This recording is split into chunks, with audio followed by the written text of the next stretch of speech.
Hi and welcome students. In this video I'm going to be talking about computer viruses and what to do if your computer gets a virus. Keep in mind that each computer has its own individual software and there are many viruses that your computer may or may not have. I'm going to be going over general guidelines on what to do if you think your computer has a virus. Let's go ahead and get started. So the first thing that you need to know about computer viruses is that they're typically very dangerous and you should be taking them seriously. You can run into a lot of different privacy and security concerns if you don't pay attention to your computer and what your computer is telling you about the software that it currently has on it. So the next thing that you need to know is that there's plenty of antivirus software out there. However, you need to know a little bit about your computer before you can decide what kind of antivirus software you need. Given what you do on a computer. So the first one that I want to talk about is on Windows 10 by default. Since most of my subscribers are using Windows 10, if you have Windows 10 installed, you automatically have Windows Defender, and that's the logo that you see on the right side of your page.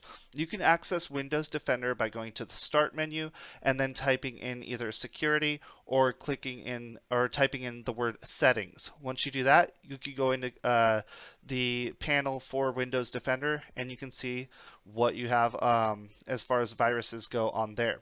Now, as far as antivirus software goes, you at least want to have one installed. Okay, I say at least one on here, but typically you want to have just one installed. So that means make sure you don't have anything, but then you also don't want typically multiple forms of antivirus. The reason for this is pretty much you want the one antivirus to be running in the background of your computer. It could take up a lot of processing speed for antivirus since it's constantly monitoring your computer. Some examples of antivirus that you may have heard of is Norton, Bitdefender, and McAfee.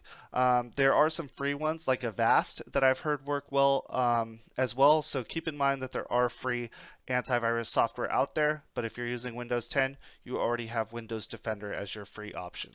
Alright, so moving ahead, once you know what type of antivirus you have, you then need to do a system scan. Okay, and system scan typically is broken down into three different types of scans. You have a full scan, which will look at all of your files, folders, and areas of your computer.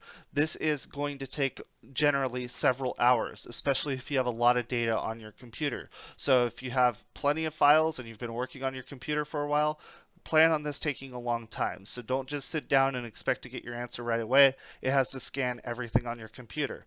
The next one up is Quick Scan. Now, typically most antivirus will have this option. And if you click on Quick Scan, it's going to look in critical areas. Things like your downloads folder, different software that you've downloaded, and other critical folders and files that you use often. Okay, so it's going to look in there. That scan will take a lot less time than a full scan. Next up, you'll see is a drive scan.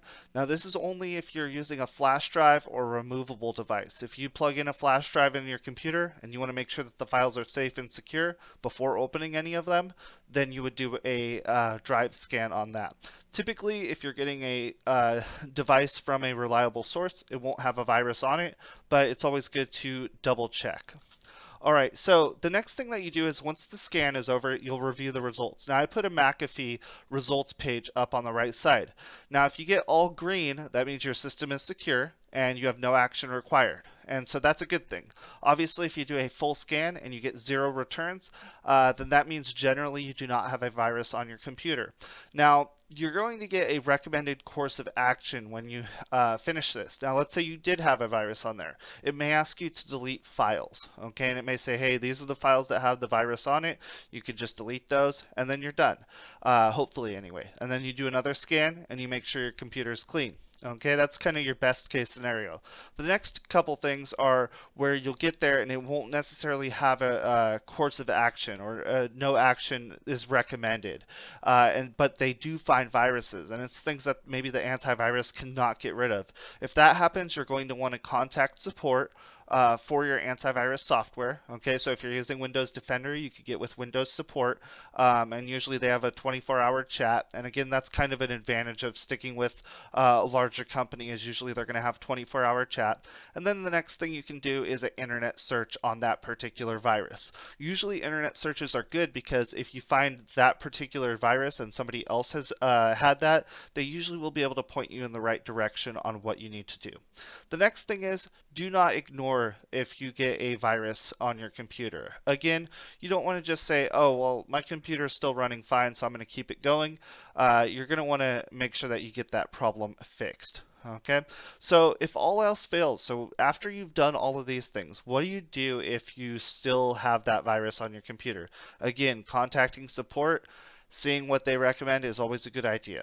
All right, the next thing that you could do is basically you've gone through, you've looked at everything, it's time to more or less erase your hard drive and reinstall your operating system. So if you have a virus and you just can't get rid of it, the good thing is all of your hardware is still on your computer. So you could essentially remove all of your all of your software from, or your files from your hard drive onto an external hard drive, and then erase the current hard drive and reinstall your operating system. That's usually a pretty good option because you will get basically the new operating system reinstalled, okay, and so you'll be good to go there. The only problem is you're going to lose all your programs. So if you had something like Microsoft Office installed on your device and you reboot the operating system or reinstall the operating system, your programs are all going to be gone. So you'll have to re-download all of those things.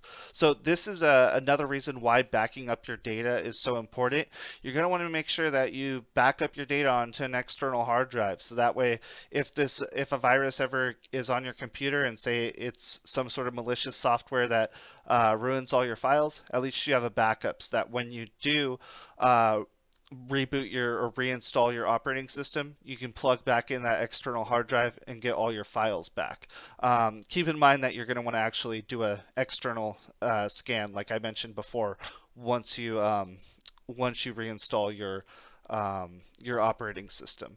Last thing I want to mention is that if you are looking for antivirus software, I know a lot of places here in the United States, they actually, if you have a deal with a cable company or you have cable at your house, they actually have, some companies have antivirus that you could download for free. So something to think about as well. So if this video has helped you out, please give it a thumbs up. If you have any questions or comments, please put it in the section below. And again, if it helped you out, please subscribe. That really helps me. So thank you for watching and have a great rest of your day.